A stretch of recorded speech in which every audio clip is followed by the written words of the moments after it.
5ই আগস্টের পর থেকে বলে এসেছিলাম যে দেশের অভ্যন্তরে ঘাপটি মেরা ফ্যাসিস্টের দালালদের বিচার করতে হবে।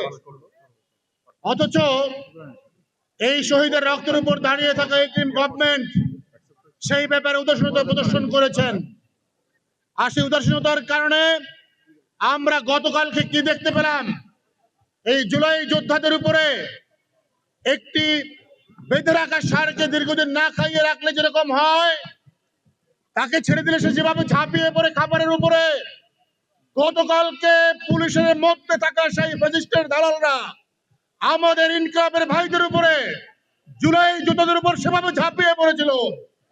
তাদের আক্রোশ, তাদের চোখের ভাষা, মুখের ভাষা প্রমাণ করেছে তাদের ভিতরে সেই ঘৃণা, সেই আক্রোশ এবং 17 বছরের সেই ফ্যাসিস্ট ন্যাক্কারজনক মানসিকতা এখনো বহাল তবিয়ত রয়ে গিয়েছে।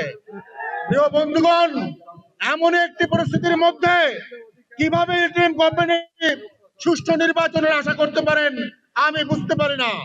আমরা এখনো দেখতে পাচ্ছি, মনে হচ্ছে যেন সন্ত্রাসী এবং সেনাবাহিনী সহাবস্থান করছে। এখনো পর্যন্ত কোনো সন্তোষজনক অস্ত্র উদ্ধার হয়নি। এখনো পর্যন্ত নির্বাচন কমিশনের দ্বিচারিতা আমাদের চোখের সামনে স্পষ্ট। আদালতের কাছে যে সমস্ত ঋণ খেলাপিদের ব্যাপারে অভিযোগ করা হয়েছে, তারাও আদালতের ফাঁক ফোকর দিয়ে বেরিয়ে গিয়েছে। প্রিয় ভাইয়েরা, দেশের এই কন্ডিশনের জন্য তো জুলাই যোদ্ধারা রক্ত দেয়নি, এই জন্য ওসমান হাদি রক্ত দেয়নি, এই জন্য ওসমান হাদি জীবন দেয়নি। ওসমান হাদি বলেছিলেন জান দেব, জুলাই দেব না।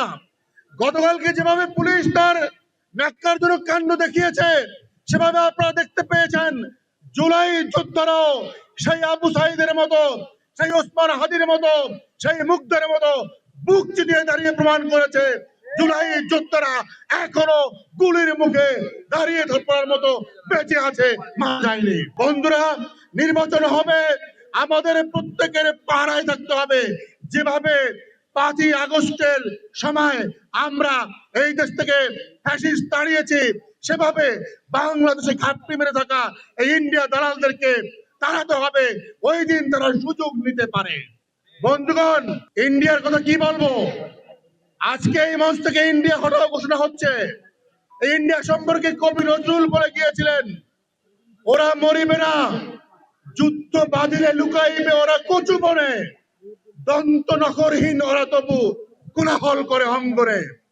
এই ইন্ডিয়ানরা, এই চাণক্য নীতির এই ভারত আমাদের বিরুদ্ধে শুধু ষড়যন্ত্র করতে জানে, যুদ্ধ করতে জানে না। আপনারা জানেন, যখন পাকিস্তানের সাথে এই ভারতের যুদ্ধ খেলা শুরু হয়, তখন ভারতের 80% সৈনিক তখন সেই সময় ছুটির আবেদন করে। আর যখন আমাদের বাংলাদেশের সাথে বাংলাদেশের যোদ্ধারা যখন সীমান্তে যুদ্ধের অবস্থা তৈরি হয়, তখন বাংলাদেশের যোদ্ধারা ছুটি ক্যান্সেল করে ক্যান্টনমেন্টে হাজিরা দেয়। অতএব এই সাহসী তরুণ প্রজন্মের বাংলাদেশে, এই বাংলাদেশ প্রেমী প্রজন্মের মাঝখানে ভারতের সামর্থ্য নেই যুদ্ধ করে আমাদেরকে হারানোর। আর এই কারণেই তারা সেই চাণক্যের শিক্ষা থেকে শুরু করে আজ পর্যন্ত এই 54 বছরে শুধুমাত্র ঘৃণ্য ষড়যন্ত্র করে আসছে, যুদ্ধ করার হিম্মত তাদের নাই। অতএব আমাদের ভয় পাওয়ার কারণ নেই। সামনে যেই 12ই ফেব্রুয়ারি নির্বাচন নিয়ে ভারত যে চক্রান্ত করছে, আমাদের যেই আইসিসি নিয়ে চক্রান্ত করছে, এগুলো তাদের সেই ঘৃণ্য ষড়যন্ত্রের একটা প্রকাশ। আমরা এই জুলাই যোদ্ধারা যতদিন পর্যন্ত বেঁচে আছি, যতদিন পর্যন্ত ওসমান হাদির সঙ্গীরা বেঁচে আছে, যতদিন পর্যন্ত আবু সাইদের সঙ্গীরা বেঁচে আছে, কখনোই ইন্ডিয়ার এই ঘৃণ্য ষড়যন্ত্র বাংলাদেশে বাস্তবায়ন হতে পারবে না। আজকে থেকে আবারও এই জুলাইয়ের মঞ্চ থেকে সকলে মিলে আমরা ইন্ডিয়া বয়কট করব। ওরা আমাদের বন্ধু নয়, ওরা আমাদের শত্রু। আমাদের এই বন্ধু করার দিন শেষ হয়ে গিয়েছে।